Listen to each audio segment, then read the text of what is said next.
الحمد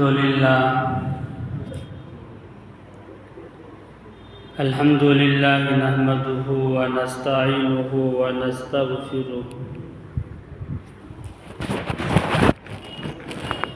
ونؤمن به ونتوكل عليه ونعوذ بالله من شرور أنفسنا ومن سيئات أعمالنا من يهده الله فلا مضل له ومن يضلله فلا هادي له ونشهد أن لا إله إلا الله ونشهد أن محمدا عبده ورسوله أرسله بالحق بشيرا ونذيرا وداعيا إلى الله بإذنه وسراجا منيرا أعوذ بالله من الشيطان الرجيم بسم الله الرحمن الرحيم كل نفس ذائقة الموت وإنما توفون أجوركم يوم القيامة فمن زحزح عن النار وأدخل الجنة فقد فاز وقال النبي صلى الله عليه وسلم اغتسل قبل خمسك وصحتك قبل سقمك وفراغك قبل شغلك وحياتك قبل موتك اللهم صل على محمد وعلى آل محمد كما صليت على إبراهيم وعلى آل إبراهيم إنك حميد مجيد اللهم بارك على محمد وعلى آل محمد كما باركت على إبراهيم وعلى آل إبراهيم إنك حميد مجيد رب اشرح لي صدري ويسر لي أمري واحلل عقدة من لساني يفقهوا قولي في جميع كلامنا میرے محترم بزرگوں، قابل احترام اور نوجوانان ملت، اللہ رب الجلال کا احسان ہے، اس کا فضل اور کرم ہے کہ اللہ تبارک و تعالیٰ نے ہمیں اور آپ کو مسجد میں جمع ہونے کی توفیق عطا فرمایا۔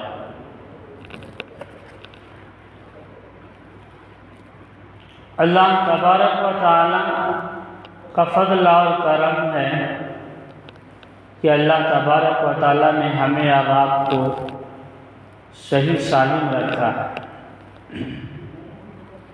ہاتھ سے ہم دیکھ رہے ہیں، ہاتھ سے ہم اپنی زبان پر لقمہ کو دے رہے ہیں اور پاؤں سے چل رہے ہیں، اور ہمارے جسم کی تمام اعضاء صحیح سالم ہیں۔ یہ اللہ کا کرم ہے۔ کیا ہے؟ یہ اللہ کا کرم ہے۔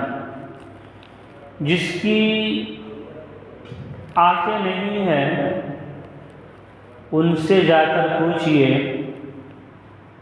کہ آپ کی آنکھیں اگر رہتی تو آپ کو کتنا مزہ آتا، آپ کتنا خوش ہوتے، تو تڑپ کر کہتا کہ اللہ تبارک و تعالیٰ نے مجھے ویسا ہی پسند کیا تو میں ویسا ہی ہوں۔ تو میرے محترم بزرگوں اور دوستوں، میں نے آپ کے سامنے قرآن کریم کی ایک تلاوت فرمایا، کل نفس ذائقۃ الموت، ہر انسان کو موت کا ذائقہ چکھنا ہے۔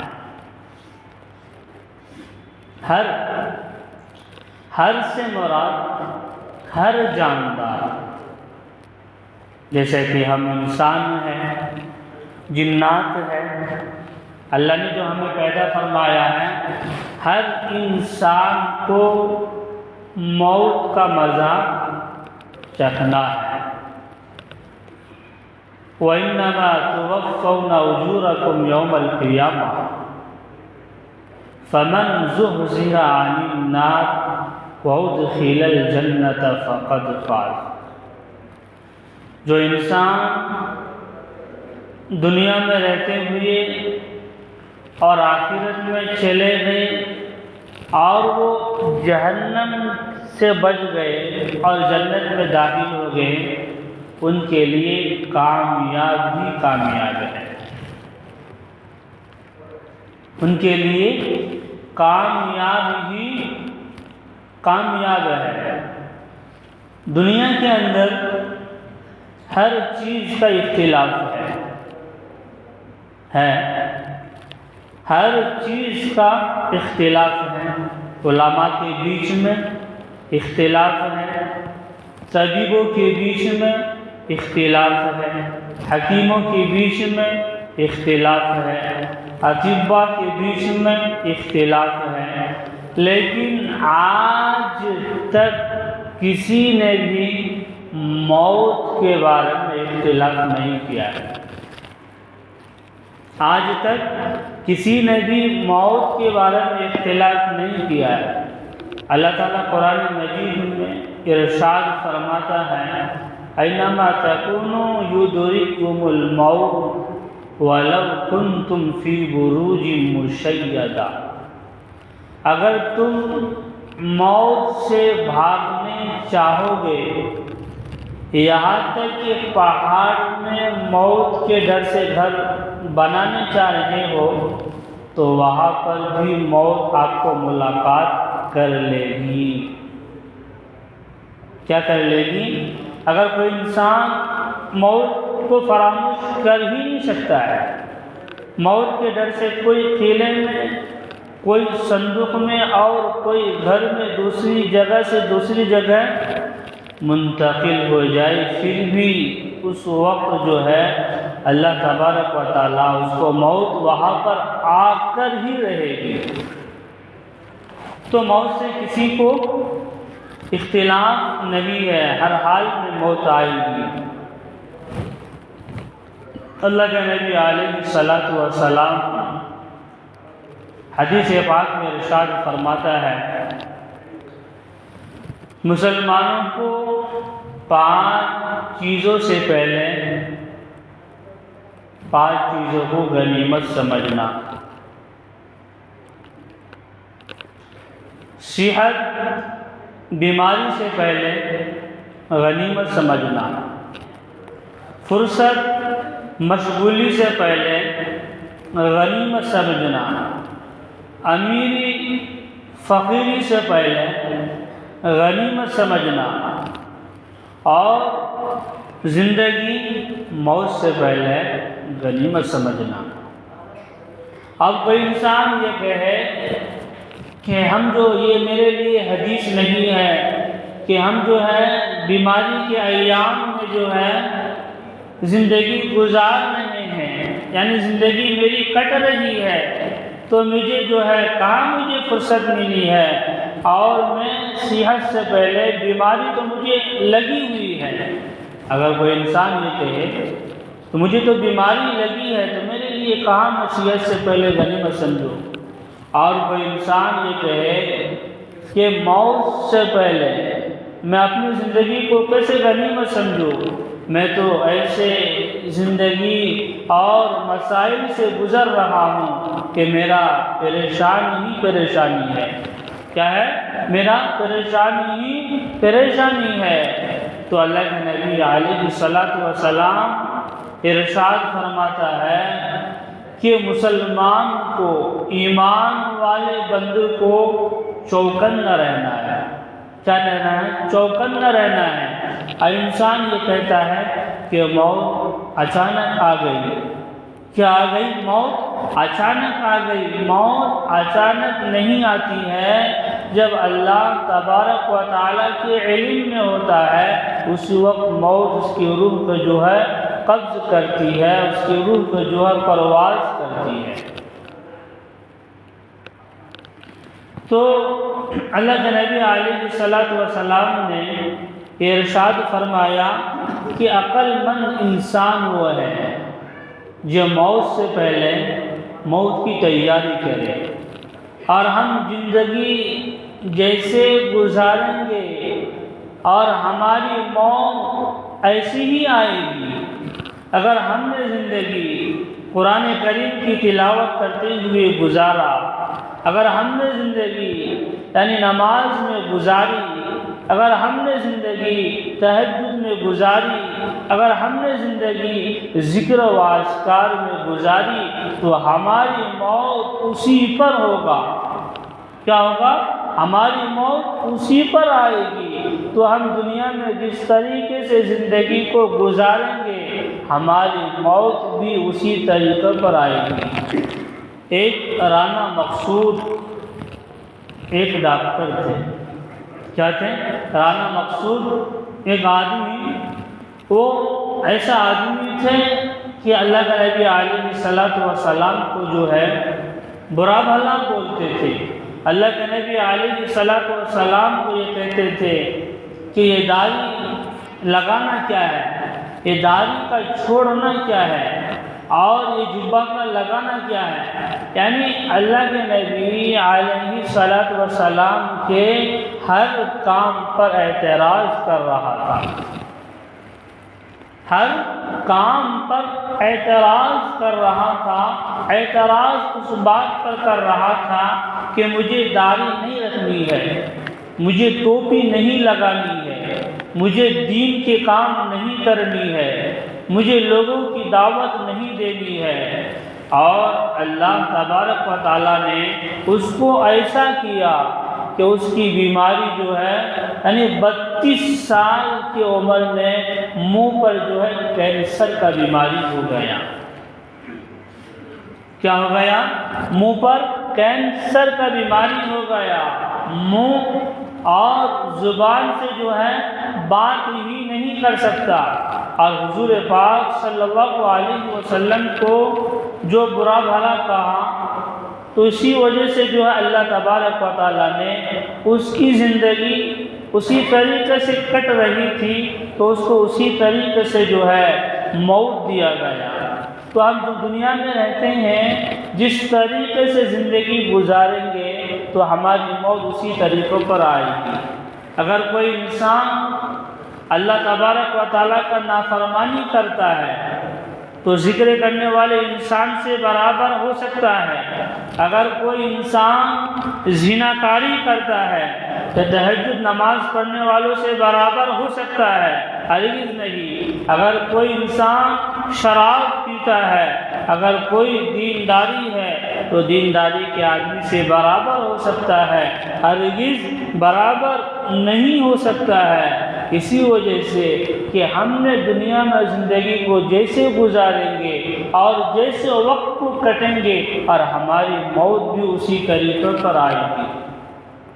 ایک آدمی تھا، یعنی جس وقت بھی اٹھتا تھا، کیا ہوتے تھے یعنی سو کر جو ہے صبح جس وقت اٹھتا تھا اس کی ایک عادت تھی کہ ٹیک لگا کر جو ہے گانا سنتا تھا۔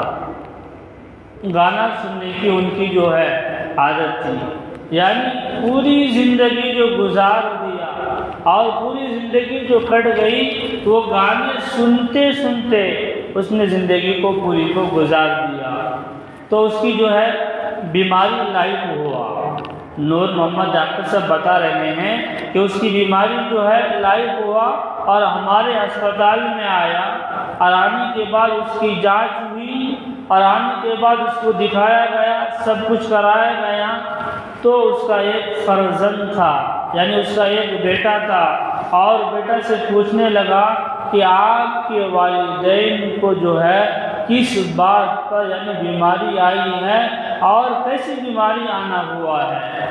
تو وہ بیٹا یعنی فرزند بتا رہا تھا کہ میرے والد صاحب جب یعنی صبح کو نیند سے بیدار ہوتا تھا یعنی ٹیک لگا کر جو ہے بیٹھ جاتے تھے اور اپنے جو ہے گانے سننے کی عادت تھی۔ کیا سننے کی عادت تھی؟ گانے سننے کی عادت تھی، اور اس کی موت ایسی ہوئی، کیا ہوئی؟ اس کی موت جو ہے ایسی ہوئی یعنی 3-4 افراد جو ہے آزو اور بازو بیٹھ گئے اور ان کے پاس جو ہے کلمہ طیبہ کا تلقین کیا جا رہا ہے، لیکن کلمہ طیبہ اس کی زبان پر کوئی اثر نہیں ہو رہا ہے، اور اس کی موت جو ہے گانا گاتے گاتے گاتے اس کی موت اور اس کی روح پرواز ہوئی۔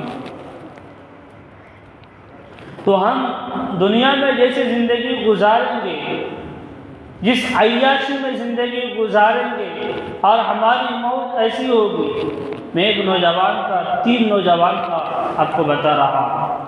3 نوجوان تھے اور وہ اپنی زندگی میں مست تھا۔ کیا تھا؟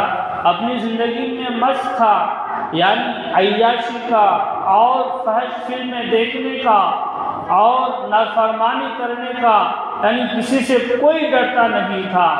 لیکن تینوں نوجوان جب گاڑی چلا رہا تھا، یعنی گاڑی چلاتے چلاتے اسی حالت پر، ایکسیڈنٹ کی حالت پر جو ہے اس کی موت ہو جاتی ہے۔ کیا ہو جاتی ہے؟ اس کی موت واقع ہو جاتی ہے، لیکن اس نے جو ہے زندگی کو اسی طریقے پر گزارا تھا، کسی وجہ سے اس کو جو ہے موت واقع ہو گئی۔ تو میرے محترم بزرگوں اور وہ دوستوں، ہماری زندگی ہم جس طریقے سے گزاریں گے ہماری موت بھی جو ہے اسی طریقے پر آئے گی۔ ایک بہت بڑے علامہ تھے، یعنی بہت بڑے عالم، جو بچوں کو جو ہے تعلیم اور تدریس جو دیتے تھے، یعنی تعلیم اور تدریس، اور بہت سارے حدیثوں کا سند اور بہت سارے حدیث ان کو اپنی زبان پر یاد تھا اور سرسری جو ہے سنایا دیا جاتا تھا۔ تو ان کے سامنے جو ہے ایک شاگرد بیٹھا تھا، تو شاگرد یعنی چھٹی ہونے کے بعد یعنی اپنے گھر میں جو جاتے ہیں تو گھر جانے میں جو ہے یعنی پہنچنے میں لیٹ ہو گیا، تو اب وہ سوچنے لگا کہ میری بیوی جو ہے مجھ کو ڈانٹے گی، اور حقیقتاً میں جو ہے اس کی بیوی اس کو ڈانٹنے لگی اور کہنے لگی کہ آپ کو اتنا لیٹ کیوں ہوا، اتنا لیٹ آتے ہیں، اور اس کی بیوی یہ بھی کہنے لگی کہ میرے استاد صاحب کے یعنی درسگاہ میں موجود تھا، اور میرے استاد صاحب جو ہے حدیث پڑھا رہے تھے، اور اس زمانے کے یعنی شاگرد اور استادوں کے درمیان جو ہے بہت با ادب ہوا کرتا تھا، بہت ادب کے ساتھ۔ اگر استاد اس طریقے سے گزر رہا تھا اور شاگرد جو ہے وہ گلی چھوڑ کر دوسرے گلی سے گزرتا تھا، تو اس کی بیوی کہنے لگی کہ آپ بھی جو ہے ٹائم پاس کرتے ہیں اور آپ کے استاد جو بھی ہیں ٹائم پاس کرتے ہیں۔ تو انہوں نے جو اپنی بیوی کو کہنے لگا کہ آپ اس طریقے سے بات کرتے ہیں کہ میرے استاد کو جو ہے 2000 سے بھی زائد جو ہے یعنی بر زبانی جو ہے حدیث یاد ہے، اگر یاد نہیں ہوا تو آپ کے اوپر 3 طلاق ہے۔ کیا ہوا؟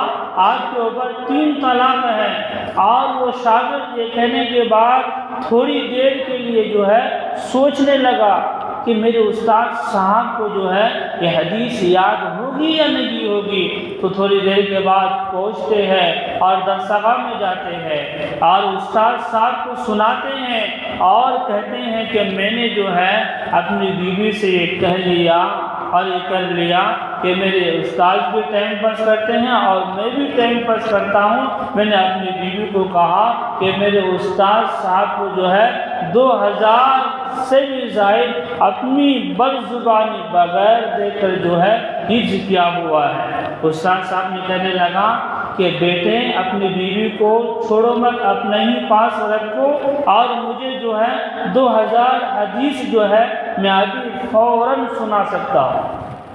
کیا کر سکتا ہوں؟ فوراً سنا سکتا ہوں، اور بس زبانی سنا سکتا ہوں۔ تو شاگرد جو ہے خوش ہو گئے، کیا ہوئے؟ خوش ہو گئے، اور اس کی موت ایسی حالت پر آئی، تمام زندگی جو ہے تعلیم اور تدریس میں گزاری، تمام زندگی جو ہے عبادات میں گزاری، اور تمام زندگی جو ہے اللہ کی یاد میں گزاری۔ اور شاگرد قرآن حدیث پاک کی یعنی تلاوت فرماتے تھے اور کہتے تھے من کان آخر کلام اللہ لا الہ الا اللہ دخل الجنہ، من کان آخر کلامہ لا الہ الا اللہ دخل الجنہ، یعنی جس شخص کا آخری کلام لا الہ الا اللہ محمد رسول اللہ ہوگا، وہ ضرور بھی ضرور جو ہے جنت میں داخل ہوگا۔ اس بات سنانے کا مطلب یہ ہے اس نے زندگی کس طریقے سے گزاری، تعلیم اور تدبر میں گزاری، اور اس کی موت جو ہے یعنی کلمہ کی حالت میں موت آئی۔ ایک بہت بڑے اللہ والے تھے، اور اللہ کے پاس دعا کرتے تھے کہ یا اللہ مجھے ہم سجدہ کی حالت میں رہتا ہوں اور آپ سے جو ہے عبادت کرتا ہوں، اور میری موت جو ہے یعنی سجدے کی حالت میں عطا فرمانا۔ لیکن جب سجدہ میں گئے تو اللہ والے کا موت جو ہے سجدے کی حالت میں ہو گئی۔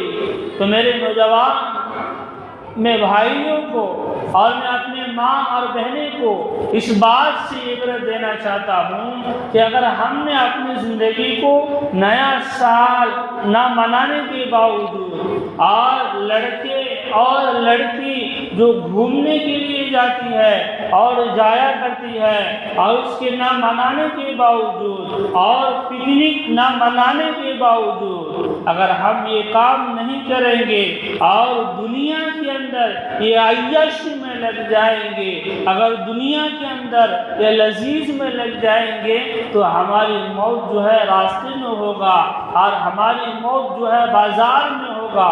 آپ خود دیکھ لیجئے، آپ مارکیٹ میں، آپ اپنے معاشرے میں خود جائزہ کر لیجئے کہ فلاں آدمی کس طریقے سے تھا اور اس کی موت کس طریقے سے ہوئی ہے، اور کس پر ہوئی ہے، کلمہ پر ہوئی ہے یا بغیر کلمہ پر ہوا ہے۔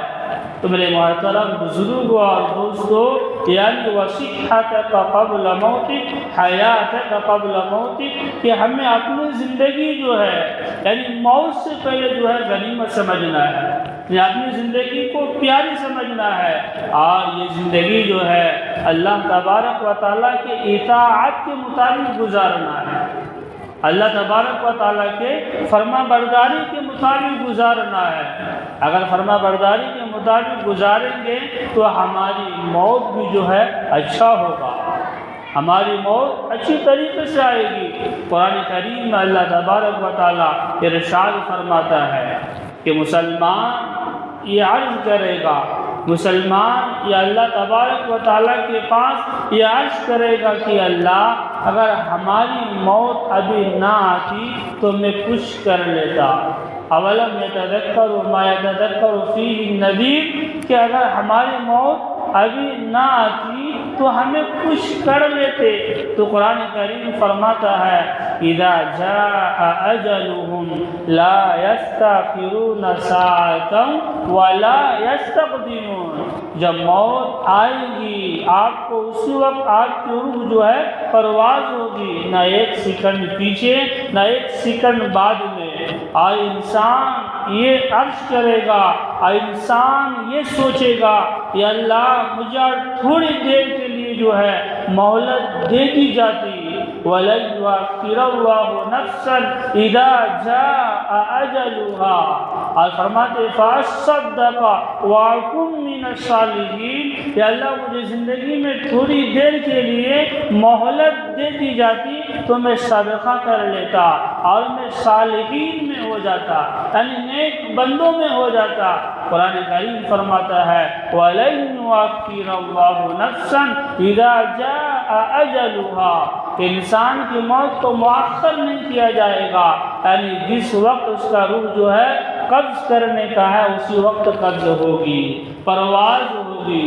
حضرت جبرائیل علیہ السلام نے حضرت نوح علیہ السلام کو ایک مرتبہ پوچھنے لگا، اور حضرت نوح علیہ السلام جو ہے 1400 سال تھے اور 40 سال کی زندگی میں جو ہے نبوت ملی۔ تو حضرت جبرائیل علیہ السلام نے یعنی 40 سال کے بعد حضرت نوح علیہ السلام سارے 900 سال دعوت اور تبلیغ کا کام کیا۔ آپ کو سب کو پتہ ہے سارے 900 سال دعوت اور تبلیغ کا کام کرنے کے باوجود ایک مرتبہ حضرت جبرائیل علیہ السلام پوچھتے ہیں کہ آپ دنیا میں جو تھے، آپ دنیا میں زندگی گزارتے تھے، کتنا وقت لگائے ہیں اور آپ کو کتنی زندگی ملی ہے؟ تو حضرت نوح علیہ السلام نے فرمایا یعنی گھر کے اندر 2 دروازے ہوتے ہیں کہ میں نے ایک دروازے سے گھسا اور دوسرے دروازے سے باہر ہو گیا، مجھے اس کے درمیان جو ہے زندگی ملی ہے۔ کیا ملی ہے؟ ایک دروازے سے گھسا اور دوسرے دروازے سے باہر آیا، مجھے اس تھوڑی سی مہلت میں جو ہے مجھے زندگی ملی ہے۔ تو بتاؤ کہ ہماری عمر کتنی ہے؟ 60 سال یا 70 سال؟ ہماری عمر تو مختصر سی عمر ہے کہ اس عمر میں جو ہے ہم کو اللہ تبارک و تعالیٰ کو کتنی منانے کی ضرورت ہے اور اللہ تبارک و تعالیٰ کو کتنے منانا چاہیے۔ تو میرے محترم بزرگوں اور دوستوں، اللہ تبارک و تعالیٰ نے جو زندگی دی ہے اس زندگی کو کیا سمجھنا ہے؟ غنیمت سمجھنا ہے۔ ایک مرتبہ حضرت عیسیٰ علیہ السلام کو ایسا معجزہ تھا، کیا تھا؟ ایسا معجزہ تھا، ایک حافظہ عورت تھی اور ان کی بیٹی جو ہے انتقال ہو گیا، ان کا بچہ جو ہے انتقال ہو گیا، اور حضرت عیسیٰ علیہ السلام نے اللہ تبارک و تعالیٰ نے بہت سارے معجزہ دیا تھا۔ اگر حضرت عیسیٰ علیہ السلام کسی قبرستان میں پہنچ جاتے تھے اور کسی قبرستان میں چلے جاتے تھے اور قبر والوں سے کہتے تھے قم بإذن اللہ، تو اس قبر سے جو ہے وہ اڑ جایا کرتے تھے اور اڑتے تھے۔ ایک مرتبہ ایسا ہوا، ایک حافظہ عورت تھی، انہوں نے کہنے لگا اپنے حضرت عیسیٰ علیہ السلام کو یہ کہہ رہی تھی کہ مجھے جو ہے اپنی بیٹی کی مجھے خواب میں کچھ نظر آ رہی ہے اور میری بیٹی ایسے لگ رہی کہ پریشانی کے عالم میں ہے اور مجھے جو ہے دکھایا جا رہا ہے۔ تو حضرت عیسیٰ علیہ السلام کو جو ہے بلایا گیا اور قبرستان میں لے جایا گیا۔ لے جانے کے بعد کہنے لگے کہ اس قبر کے پاس میری بیٹی جو ہے سوئی ہوئی ہے اور اس کو اٹھا دیجیے۔ تو حضرت عیسیٰ علیہ السلام نے کہا کہ قم بإذن اللہ، اللہ کے حکم سے کھڑا ہو جاؤ۔ تو وہ عورت یعنی وہ لڑکی جو ہے بچی فوراً جو ہے کھڑی ہو گئی اور کھڑی ہونے کے بعد اس کے بال جو ہے سفید ہو گیا، اور حضرت عیسیٰ علیہ السلام اس بچی سے کہہ رہا ہے کہ آپ کے بال اتنا سفید کیوں ہو گیا؟ تو وہ لڑکی یہ جواب دے رہی تھی اور یہ لڑکی یہ کہہ رہی تھی کہ میں جب تک اس قبر میں آیا ہوں میں نے اپنی وحشت اور ڈراونی کی وجہ سے اور موت کے گھبراہٹ سے مجھے ایسا معلوم ہو رہا تھا کہ قیامت قائم ہو گئی ہے، اس وجہ سے میرا بال جو ہے سفید ہو گیا۔ اس وجہ سے یعنی ڈر کی وجہ سے، ایک گھبراہٹ کی وجہ سے وہ کہہ رہا تھا کہ میرا بال جو ہے سفید ہو گیا۔ تو کہنے لگے کہ آپ کس ایام میں ہو، آپ کی زندگی کیسے کٹ رہی ہے، آپ کی زندگی کیسے چل رہی ہے؟ وہ بتا رہی تھی کہ میری زندگی مشکل میں چل رہا تھا، اور امی کو یہ کہہ رہی تھی کہ امی جان حضرت عیسیٰ علیہ السلام کو میرے لیے یہ کہہ دینا کہ اللہ کے پاس یہ دعا کر لینا کہ میری زندگی اچھی ہو جائے اور مجھے بعد میں پریشانی نہ ہو، قبر میں کیا نہ ہو، مجھے قبر میں بعد میں پریشانی نہ ہو۔ تو حضرت عیسیٰ علیہ السلام نے جو ہے اس بچی کے لیے جو ہے یہ دعا کر دی اور یہ کہہ دی کہ اے اللہ اس بچی کو کیا کرے، عذاب قبر سے حفاظت فرما، اس بچی کو کیا کرے، پریشانی اور تکلیف سے جو ہے حفاظت فرما۔ تو جب بچی کی قبر میں دوبارہ موت ہو گئی، موت واقع ہو گئی، تو پریشانی عذاب قبر سے جو ہے اور پریشانی سے جو ہے حفاظت ہو گیا۔ تو میرے محترم بزرگوں اور دوستوں، میں آپ کو یہ بتانے والا ہوں اور آپ کو یہ کہنے والا ہوں کہ ہمیں جو ہے اپنی زندگی کو اللہ تبارک و تعالیٰ کے اطاعت اور فرما برداری کے مطابق گزارنا ہے۔ اگر ہم گانے سنتے ہیں، اگر ہم فلمیں کرتے ہیں، اگر کسی مائیں اور بہنیں سے غلط نظر کو ملاتے ہیں، تو اگر ہم شراب پیتے ہیں، ہم جوا کھیلتے ہیں اور ہم یہ سوچے کہ ہماری موت جو ہے یعنی کلمہ پر ہوگی اور ہماری موت جو ہے اسلام پر ہوگی اور ہماری موت جو ہے یعنی تہجد کی نماز پر ہوگی اور ہماری موت جو ہے رکوع پڑھنے والوں پر ہوگی اور ہماری موت جو ہے سجدے کی حالت میں ہوگی، ہرگز نہیں ہو سکتا ہے۔ کیا نہیں ہو سکتا ہے؟ ہرگز نہیں ہو سکتا ہے۔ تو اسی وجہ سے اللہ تبارک و تعالیٰ یہ فرماتے ہیں کہ ہم جس طریقے سے زندگی گزاریں گے اور ہماری موت اسی طریقے پر آئے گی۔ اب مثال کے طور پر جنوری کا مہینہ آ رہا ہے، اس کا مہینہ آ رہا ہے، جنوری کا مہینہ آ رہا ہے، اور اس مہینے میں ہمارے نوجوان چاہے کوئی بھی معاشرے میں ہو، ہمارا ایمان والا کوئی بھی بھائی ہو، کلمہ پڑھنے والا کوئی بھی بھائی ہو، اپنا بائک اٹھایا اور اپنے جو ہے اپنے یعنی نئے سال کی وجہ سے جو ہے اور پکنک منانے کے لیے اور نئے سال کی عیاشی کرنے کے لیے اور اپنے شہوت کو گنوانے کے لیے چلا گیا، تو اس کی موت کیسے آئے گی؟ اس کی موت اسی حالت پر آئے گی۔ اس نے جو ہے اپنی خواہشات کو پورا کیا، اس نے جو ہے اپنی لذت کو پورا کیا، اور اس نے جو ہے اللہ تبارک و تعالیٰ کا اطاعت نہیں کیا، اور اس نے جو ہے اللہ تبارک و تعالیٰ کی فرما برداری کے مطابق زندگی کو نہیں گزارا۔ حضرت خواجہ حسن بصری رحمۃ اللہ علیہ، اور حضرت خواجہ حسن بصری رحمۃ اللہ علیہ کے پاس جو ہے ایک بہت بڑا بادشاہ تھا، اور بادشاہ یہ سمجھنے لگا اور کہنے لگا کہ اپنے قبرستان میں گیا اور قبر میں جانے کے بعد یہ کہنے لگا کہ یہ قبر جو آپ کو نظر آ رہے ہیں، یہ قبر میرے بیٹے کے لیے ہے۔ کس کے لیے ہے؟ یہ قبر میرے بیٹے کے لیے ہے کہ جب میں ولی ہوں تو میرے مرنے کے بعد جو ہے میرا بیٹا کو اس میں بھی دفن کیا جائے گا۔ کیا کیا جائے گا؟ میرے بیٹے کو بھی اس کو مانا جائے گا۔ تو کہنے لگا ارے باپ سے پہلے بیٹے کا انتقال ہو گیا۔ اس کا انتقال ہو گیا، باپ سے پہلے بیٹے کا انتقال ہو گیا، اور انتقال ہونے کے بعد اب پورا وزراء کو اور فوجی کو اور شخص کو یعنی جمایا گیا، قبر کے پاس لے جایا گیا، اور مٹی دینے کے بعد اپنے بیٹا سے یہ کہہ رہا ہے، اپنے بیٹا سے یہ کہہ رہا ہے کہ بیٹا اگر ہماری ہاتھ میں زندگی دینے کا ہوتا تو ہم زندگی دے دیتے، بیٹا اگر ہماری ہاتھ میں موت نہ ہوتی تو ہم موت نہیں دیتے، بیٹا اگر ہماری ہاتھ میں یعنی پریشانی دور کرنے کا ہوتا تو دور کر دیتے، کہ بیٹا اگر ہم سب وزراء ہیں، وزراء بولے تو وزیر کی جماعت یعنی بادشاہوں کی جماعت، کہ بیٹا اگر ہمارے ہاتھ میں جو ہے یعنی شفا ہوتا تو ہم شفا دیتے۔ یہ چیزوں کا مالک جو ہے اللہ تبارک و تعالیٰ ہے۔ اسی وجہ سے موت سے کوئی بشر نہیں، موت سے کوئی بشر نہیں، موت کی تیاری کرنا ہے۔ اب سب کو پتہ ہے کیا کرنا ہے، موت کی تیاری کرنا ہے۔ ایک بہت بڑے اللہ والے قبرستان میں جو ہے دفنایا گیا، تدفین کا معمول میں آیا گیا، تو قبرستان میں جو ایک اللہ یعنی دنیا کی بزرگ جو ہے اس قبر سے گزر رہا تھا اور یہ کہتے ہوئے گزر رہا تھا مبارک ہو آپ لوگوں پر، کیا ہو؟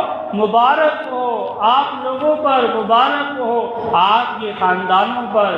تو اس قبر والے فرما رہے ہیں کہ میں نے جب سے اس قبر میں آیا ہوں میں نے قرآن کریم کی تلاوت یعنی 70,000 مرتبہ اس قبر میں پڑھ لیا ہوں اور تلاوت کر لیا ہوں۔ تو کہنے لگا کہ دنیا تو دارالعمل ہے، دنیا عمل کرنے کی جگہ ہے، تو آپ کو وہاں پر عمل کیسے کیا جاتا ہے؟ تو کہنے لگا کہ دنیا میں جب جیتا تھا، میں دنیا میں جب رہتا تھا، صبح بھی قرآن کی تلاوت کرتا تھا اور شام کو بھی قرآن کی تلاوت کرتا تھا، اور میرا معمول یہ تھا کہ روزانہ میں جو ہے یہ قرآن کریم کی تلاوت کرتا تھا۔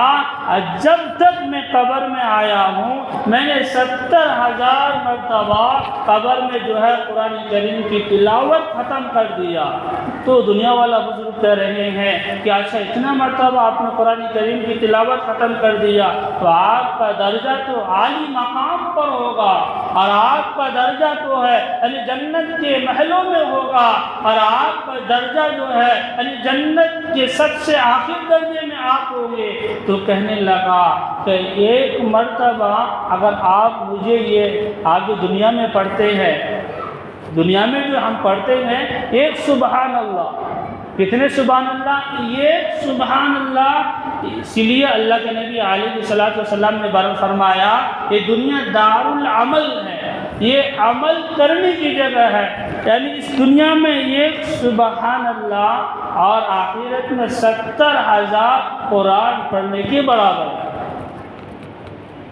اس کے برابر ہے ایک سبحان اللہ اور 70,000 قرآن پڑھنے کے برابر ہے۔ تو بتاؤ کہ دنیا میں ہم جیسا کریں گے اور جس طریقے کے مطابق جو ہے زندگی کو گزاریں گے اور ہماری موت بھی اس طریقے پر آئے گی، تو اسی وجہ سے اپنی خواہشات کو کنٹرول کرتے ہوئے اپنے والدین کی ذمہ داری ہے، اپنے بچوں کو کنٹرول کیا جائے، اپنی ماں کی ذمہ داری ہے اپنے بچی کو کنٹرول کیا جائے، کسی غیر محرم لڑکے سے ملنے نہ دیا جائے اور کسی جگہ گھومنے اور گھمانے کے لیے نہ دیا جائے۔ اگر اس نے اپنی خواہشات کو پامال کر لیا تو پھر اپنے خواہشات کے مطابق جو ہے وہ زندگی گزار رہا ہے، تو پھر اللہ کے قانون کو توڑ دیا۔ اللہ کے بعد جو ہے یعنی عادل ہے، اللہ انصاف پر قائم ہے، اللہ انصاف دیکھتا ہے کہ اس نے زندگی میں کس طریقے سے گزارا ہے اور اسی طریقے پر جو ہے اس کی موت آنے والا ہے۔ اسی وجہ سے ہم سب کو جو ہے قبل حیاتی یعنی موت سے پہلے جو ہے موت کی تیاری کرنا ہے۔ دنیا دارالعمل ہے، اس میں جتنا ہم عمل کریں گے، جتنا قرآن کریم کی تلاوت کریں گے، جتنا ذکر و اذکار کریں گے، ہماری زندگی جو ہے سنوارے گا۔ یعنی ایک بات آپ کو یہ بتاتا ہوں، ہر انسان کے ذمہ ہے، ہر انسان کے ذمہ ہے کہ ایک دن میں 313 مرتبہ، کتنے مرتبہ؟ 313 مرتبہ اللہم اغفر لی ذنبی یہ پڑھتے رہنا ہے۔ ہر انسان کے اوپر، ہم جو گناہوں کی پتلا ہم سے گناہ ہو جاتے ہیں تو 313 مرتبہ پڑھنا ہے۔ یہ عمل جو کرتے ہیں اور اس کی موت کلمہ پر ہوتا ہے۔ اللہم اغفر لی ذنبی کا معنی ہوتا ہے کہ اللہ میری مغفرت فرما اور میرے گناہوں کو دھول دیجئے۔ اللہ تعالیٰ سے دعا ہم سب کو عمل کی توفیق عطا فرمائے۔ وآخر دعوانا الحمدللہ رب العالمین۔ جو حضرات سنت سے فارغ نہیں ہوئے ہیں وہ سنت پڑھ لیجیے۔